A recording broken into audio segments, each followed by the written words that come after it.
कक्षा 10 भूगोल अध्याय 4 कृषि का भाग 4 है। इससे पहले के भागों में हम पढ़ चुके हैं खाद्य वाली फसलें, मुख्य खाद्य वाली जैसे चावल, गेहूं और मोटे अनाज वाली फसलें और दलहन के बारे में।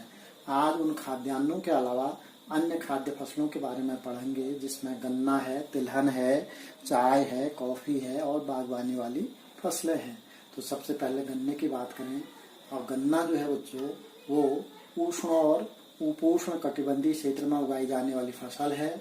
इसके लिए जो तापमान की आवश्यकता होती है वो 21 से 27 डिग्री तापमान की आवश्यकता होती है और साथ ही 75 से 100 सेंटीमीटर यानी कि 75 से 100 सेंटीमीटर वार्षिक वर्षा वाली उष्ण आर्द्र जलवायु में ये बोई जाती है। या उष्ण आर्द्र जल 75 से 100 सेंटीमीटर वाली उष्ण आर्द्र जलवायु में ये उगाई जाती है।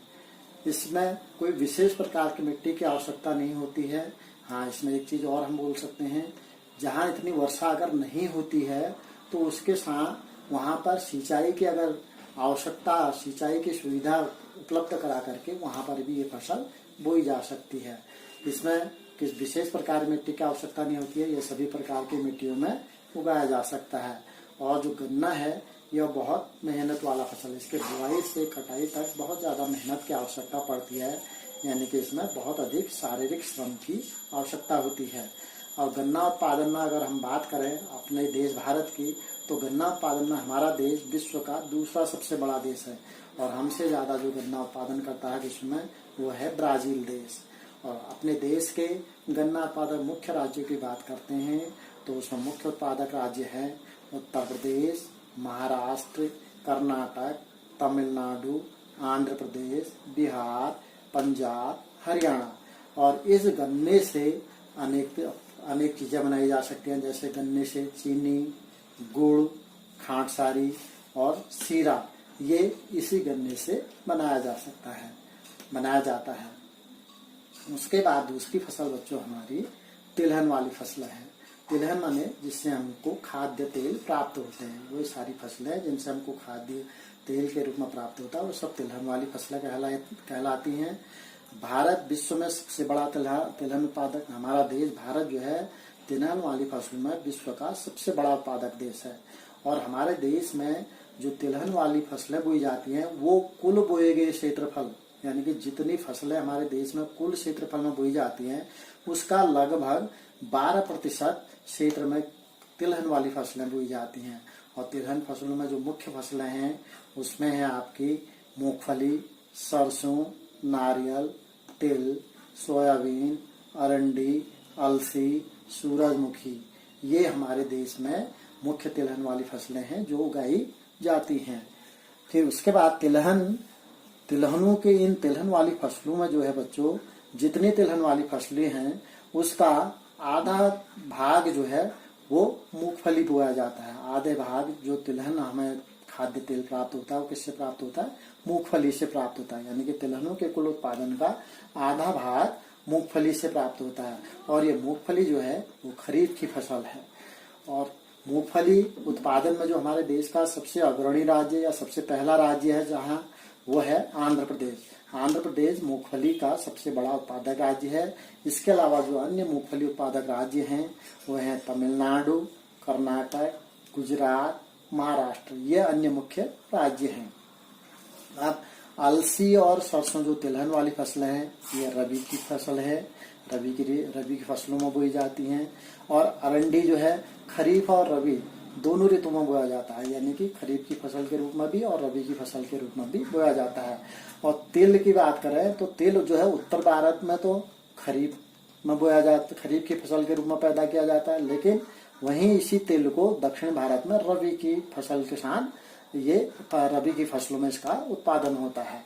भारत में बोई जाने वाली तिलहन फसलें जो है ये सब खाद्य है, यानी कि खाने के काम आती हैं, जो इनसे तेल प्राप्त होता है। परंतु कुछ तेल के बीजों को साबुन, प्रसाधन और उबटन उद्योग के रूप में यानी कि कच्चे माल के रूप में उद्योगों में प्रयोग किया जाता है। जहां पर ये साबुन बनता है, अन्य प्रसाधन सामग्री है या उबटन का सामग्री बनती है, तो इन खाद्य जो तेल ये तिलहन वाली फसलें हैं इनको कच्चे माल के रूप में उन उद्योगों में प्रयोग किया जाता है। तीसरी फसल है हमारी चाय। चाय जो है रोपण कृषि की फसल का एक प्रमुख उदाहरण है। चाय जो है हमारी महत्वपूर्ण पेय फसलों में से एक है। चाय को भारत में सबसे पहले अंग्रेज लाए थे। चाय जो पैदा होती है वो उष्ण उपोष्ण कटिबंधीय जलवायु में पैदा होती है और इस जहाँ पर ये चाय उगाई जाती है वहाँ की भूमि ह्यूमस और जीवांश से युक्त गहरी मिट्टी वाली हो और तथा वहाँ पर जल निकास वाले ढलुआ क्षेत्र हो, यानी कि इसके लिए ढलुआ क्षेत्र की आवश्यकता होती है। चाय के लिए वर्ष भर नम और पाला रहित जलवायु आवश्यक है। वर्ष भर समान रूप से होने वाली वर्षा की बौछारें जो हैं इसकी कोमल पत्तियों के विकास के लिए बहुत ही सहायक होती है, जो इस झाड़ी नुमा पौधे को बढ़िया विकास में सहायक होती है। उसके बाद अगला है उत्पादन के लिए। इस चाय के उत्पादन के लिए जो है बहुत ज़्यादा श्रम की आवश्यकता होती है और वो श्रम हमको सस्ता और कुशल श्रम चाहिए, यानी कि जो श्रमिक हो वो चाय की खेती के लिए कुशल भी हो और प्रचुर मात्रा में, यानी कि बहुत अधिक मात्रा में सस्ता और कुशल श्रम चाहिए। जो हमारे देश में चाय उत्पादक मुख्य क्षेत्र हैं उसमें असम है, पश्चिमी बंगाल में दार्जिलिंग और जलपाईगुड़ी जिलों की पहाड़ियां, तमिलनाडु और केरल है। अन्य क्षेत्र जो है चाय जहां और अन्य राज्यों में उत्पादन किया जाता है उसमें हिमाचल प्रदेश है, उत्तराखंड है, मेघालय है, आंध्र प्रदेश है और त्रिपुरा है। इन राज्यों में भी चाय की फसल उगाई जाती है। चाय के क्षेत्र में जो भारत है वो विश्व में सबसे बड़ा चाय उत्पादक देश है और सबसे बड़ा निर्यातक भी है, यानी कि विश्व के देशों में जो पेय फसल चाय है उसमें हमारा देश भारत विश्व का सबसे बड़ा उत्पादक और निर्यातक भी है। उसके बाद जो हमारी अगली फसल है वो है कॉफी। कॉफी हमारे भारत में जो कॉफी का उत्पादन होता है वो विश्व के कुल उत्पादन का लगभग 4% हमारा देश उत्पादन करता है। विश्व में जितनी कॉफी उत्पादन होती है उसका 4% उत्पादन जो है हमारे देश में होता है। भारत में पैदा होने वाली कॉफी अपनी गुणवत्ता के लिए विख्यात है। जो यहाँ कॉफी पैदा होती है वो गुणवत्तापूर्ण होती है, पूरे विश्व में सबसे ज्यादा, और इसीलिए वो सारे विश्व में प्रसिद्ध भी है। यहाँ पर जो कॉफी पैदा होती है वो अरेबिका किस्म की कॉफी पैदा होती है जो शुरू में यमन से लाई गई थी और इस किस्म की कॉफी का विश्व में बहुत ही मांग है। इसकी खेती की शुरुआत जो हमारे देश में भारत में कॉफी की खेती की शुरुआत की गई थी वो बाबा बुदन की पहाड़ियों से, बाबा बुदन की पहाड़ियां कर्नाटक में हैं, पहाड़ियों से की गई थी और आज भी जो है इसकी खेती नीलगिरी की पहाड़ियों के आसपास केरल और तमिलनाडु में की जाती है, दक्षिण भारत में। उसके बाद जो अगली फसल है हमारी बागवानी वाली फसलें हैं।